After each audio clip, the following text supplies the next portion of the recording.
Welcome back to Comical Opinions. This is a review of Bloodborne, the Bleak Dominion #4 from Titan Comics. In this issue, the search for Lucien comes to a close when Gretchen and Abraham confront the Unholy Mother in the catacombs. Before we get started, please like, share, comment, subscribe, and hit that bell for notification. Your thumbs up helps keep us going, and your attention would be greatly appreciated. So let's get into the credits. Bloodborne, the Bleak Dominion #4 is written by Cullen Bunn. Art is by Piotr Kowalski, colors by Brad Simpson, lettering by And World Designs Jamie, and the cover for cover number A, which is the main cover, is by Harvey Tolobau. So let's recap where we were before we get to where we are. So in the previous issue, Gretchen and Abraham work their way through the catacombs, destroying one monster after a next, trying to find Lucien, or Lucien, if you prefer, to save him from wherever he's gotten lost. They eventually kill enough monsters to get to Lucien's location. And when they say, "Hey, we found you. Come on, let's get out of here. Let's get out of here," he winds up sending more monsters after them. And then they come to the realization that Lucien is not lost and he's not in need of help. He's actually working with the monsters through the priest that's deep in the catacombs, who is eventually in service to some darker force or for some more powerful entity. So in this issue, Gretchen and Abraham confront Lucien and say, "Okay, what's going on here? We got to get out of here. What's happening?" And they find out that Lucien is now in service, has succumbed to the scourge, which is that the sort of the deep, dark, mind possessive and power that comes from the Unholy Mother, which is this sort of ghostly, ethereal woman that's all dressed in Victorian white gowns. It looks like it's possibly a wedding gown, and she requires the feeding of souls and sacrifice. Lucien has been promised through a sort of ghostly figure that only he can see that he will be given the power to avenge his murdered family if he gives over Gretchen and Abraham as a sacrifice. So this is all happening in his mind, and he's been glamored or brainwashed or whatever phrase you want to use. And so Gretchen and Abraham say, well, we've got to destroy the unholy monster to free Lucien so that he can come back with us, because he doesn't know what he's saying. He doesn't know what he's doing. So, and then they fight. Big fight ensues. And what they find out is when they slash or cut or stab the unholy mother and blood comes out of this sort of ghostly figure, the blood, when it comes in contact with him, burns.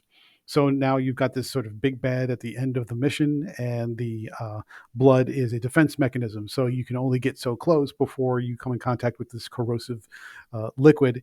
And so they have to fight together, and they have to use lots of defensive tactics: rolling, dodging, leaping, ducking, and blocking to get the job done. Eventually, they do enough damage to the unholy mother, to drive her off.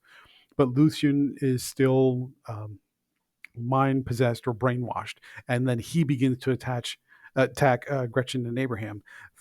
When that battle starts to occur, we get a flashback to a time when Gretchen was training another young boy to be a hunter, and in the course of that battle, that boy was killed by one of the werebeasts, and she carries a lot of guilt and regret that she wasn't able to save that boy despite her best efforts. Now, essentially, history is repeating itself, and Gretchen does everything she can to save Lucien, but now she comes to the realization that there is no saving him. He's truly lost to the Unholy Mother, and Gretchen kills Lucien, or stabs him enough to drive him away and drive the spirits away that are speaking to him or whispering in his ear, that take on the guise of his dead sister. And effectively, that's where the issue ends. Gretchen and Abraham leave, leaving Lucien to wander the catacombs for as long as he has left in his life, and to be part of the Unholy Mother's wanderings down in the deep catacombs. And that's sort of it. That's the way it ends. The resolution is that they've effectively given up on Lucien because there's no way to save him. And so they go back, they conjure a new portal, and they go back to Yarnum. So that's just the way it ends. It's not a big splashy climactic surprise whiz bang pow ending, but that's the way it ends. Interesting fact: if you're not familiar, Bloodborne: The Bleak Dominion is based on the hit video game that was first released in 2015, and it takes place with similar characters or characters that have the same roles, and it takes place in the same town, which is Yarnum. So if you want to know more about the source of where this story comes from, pick up the video game, and Titan has also done other series with the same title in mind. So what do we think about Bloodborne issue number 4? The Bleak Dominion issue number 4. I mean, overall, it was a good ending. That's about as the best you could put it. You had cool action. The villain, who is the Unholy Mother, is very formidable. There are strong emotional beats, primarily with Gretchen. As much as it's a mission to save Lucien, this is a very much a Gretchen-centric story. So you get some strong character development, growth, strong emotional beats with her. So if you like her character, this is a good issue for you. What didn't we like about Bloodborne: The Bleak Dominion number 4? Honestly, the Unholy Mother's appearance and the big fight felt kind of sedate. I mean, she doesn't speak. Aside from the defense mechanism that her blood burns like acid, there isn't much to it. She doesn't really get defeated as so much as she's driven off, and Lucian isn't really killed so much as he's sort of mortally wounded and just wanders off. So the ending felt weak, and the main villain felt sort of sedate or weak, if you want to put it that way. So there wasn't much oomph to the ending other than this is as good as it gets, and then we're just going to go off and move on to the next mission. So a word about the art. What do we think of the art? Piotr Kowalski is the longtime artist on this series, and his artwork has improved with every single miniseries on this title. The lines are relatively clean. The atmosphere is super moody, which is in line with what you want for this series, since it's very dark and sort of Gothic and Victorian type of horror. There's not a lot of detail in the faces necessarily. I mean, it has it where it counts.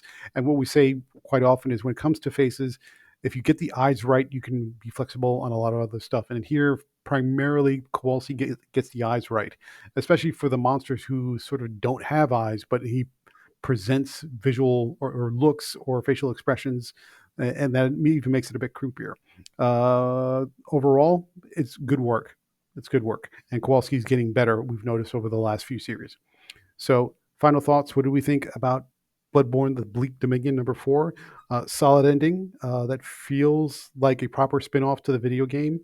The ending which is a conclusion, which is just best as you could put it, feels reasonably satisfying. Everything gets tied up, sort of, and the art is generally good and certainly better than some of the past miniseries due to Kowalski's improvement in his techniques. So therefore, we're going to give Bloodborne, The Bleak Dominion number 4, a solid 8 out of 10. I hope you enjoyed this review. Before you leave, please like, share, comment, subscribe to Comical Opinions for more reviews and analysis every week. I'm Gabe Hernandez, your publisher in EIC. Thank you very much, and you have a great day.